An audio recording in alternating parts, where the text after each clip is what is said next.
Thanks for tuning in, guys. Welcome back to another episode of Simple Seafood. So we'll jump into this one here. So we're going to talk about crab.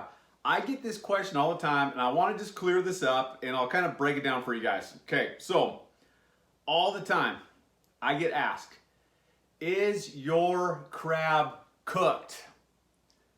Is your crab cooked? So that is being asked by a customer who is purchasing crab from us, and they're curious if the crab that we sell is cooked. Okay, so I'm going to dive into this very quickly, and I want to let you guys know, and again, I know that it probably isn't a very common thing. Most people probably don't know about this, and first of all, I'm going to get out of the whole, like live crab or fresh crab. So, we source just frozen crab, clusters, sections, or the king crab legs. So this isn't like pulling out of a live tank, but this will be a little relevant to that as we dive into this. So, many of you guys know, my background is I grew up in Petersburg, Alaska, tiny little fishing town on an island. That got me into commercial fishing at a very early age. I commercial fished from the time I was 14 through college, and then after college, I began working for seafood plants and our seafood companies, and eventually, running seafood factories, processing plants, all that stuff. So, my first winter season working for a seafood company, we were doing Opilio crab, and we were up in the Bering Sea. We were processing crab. So this was my first, time processing crab. I'd only done salmon, herring, all that stuff, summertime stuff. So I didn't know this, and this is kind of why I'm explaining this to you guys. This is just coming through all my experience that I've had. So all crab, and I'm going to speak of all the West Coast, and I'm very sure it's the same thing on the East Coast, but all crab up in Alaska and along the West Coast is all cooked at the processing plants. So if you are receiving frozen crab, if you are buying king crab legs, if you are buying Dungeness clusters or like whole cooked crabs that are frozen, Opilio crab, you name it, this stuff has already been cooked up in Alaska or the Washington coast or wherever it had come from.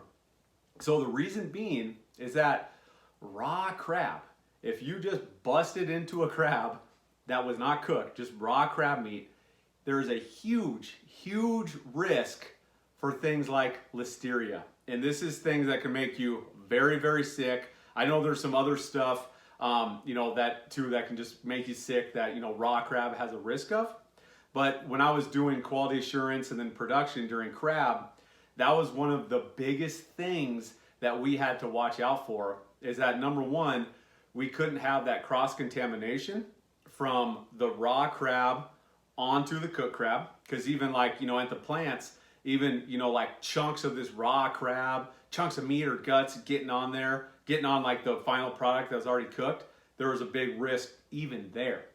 But even if that crab wasn't all the way cooked, again, a big risk, and listeria was one of those big things. So in crab production at these processing facilities, the quality assurance team, these are the guys that are responsible for monitoring all this stuff as it goes through the plant and that final product.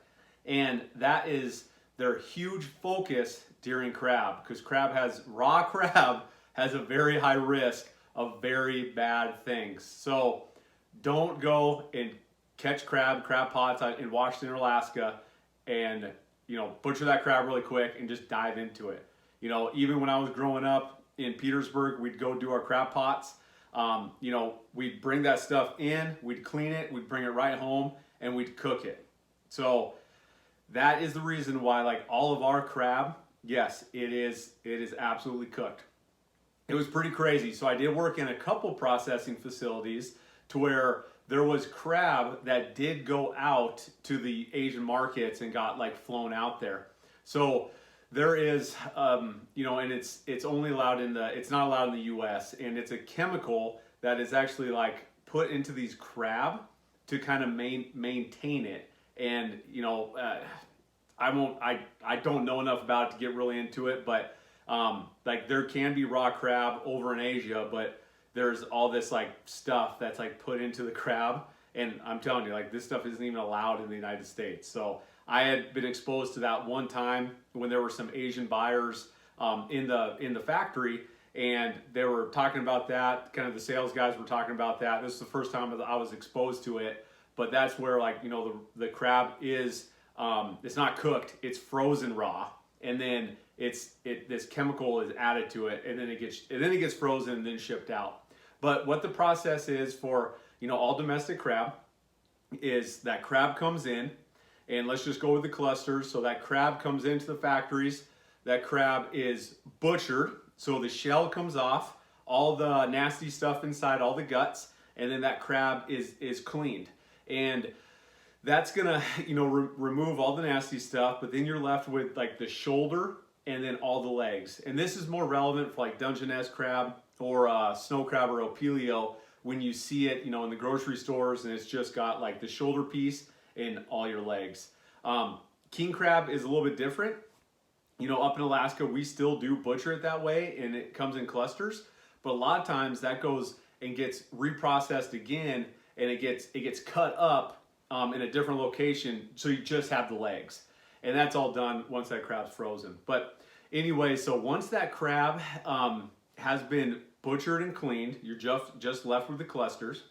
All that crab gets stacked into a cage. Or sorry, it gets stacked into a cage, stacked nice and neat. So it's called a soldier pack. So you got to arrange these clusters just perfectly, and that's when you get a case of final crab. It actually looks like beautiful because it's packed just right to fit in there, kind of like Tetris.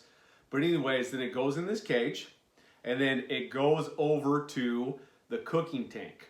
So this is where that cage of crab gets lifted up into this giant tank of boiling water. No joke. It's absolutely crazy. And when you're working on a floating processor in the middle of the Bering Sea with weather, and you've got a tank of boiling hot water, and you're in weather, it's something you really gotta watch out for. So anyways, this crab goes through the cooking tank, and then it gets put into just a tank of just ambient temperature, just water. And then it goes into a pre-chill tank where that water is actually brought down to temperature, not totally frozen yet. And then it goes into a brine tank, and that's what actually freezes the crab.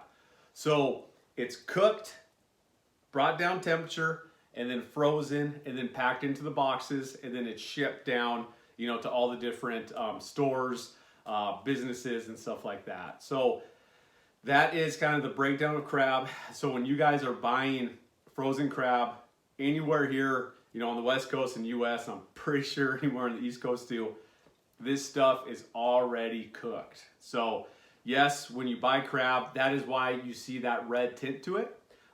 Most of the time when you get crab like Dungeness crab, it's like a purplish brown. It doesn't get red until you cook it. Even same thing with like Tanner's, snow crab, opilio. They're almost like a pinkish, brownish color, and then that's what, you know, brings out that deep red. So that's a little breakdown for you guys. Yes, crab is cooked when you get it. Thanks for watching another episode. If you guys need crab or any seafood, remember AlaskanSeafoodGuys.com. We ship nationwide. Subscribe so you can hear me talk about all this crazy seafood stuff. I hope you guys enjoy it. Thank you for even taking the time out to listen to me. It blows my mind that people even listen to this stuff. So thank you. Share with your friends. We'll be back soon with more seafood topics. See ya.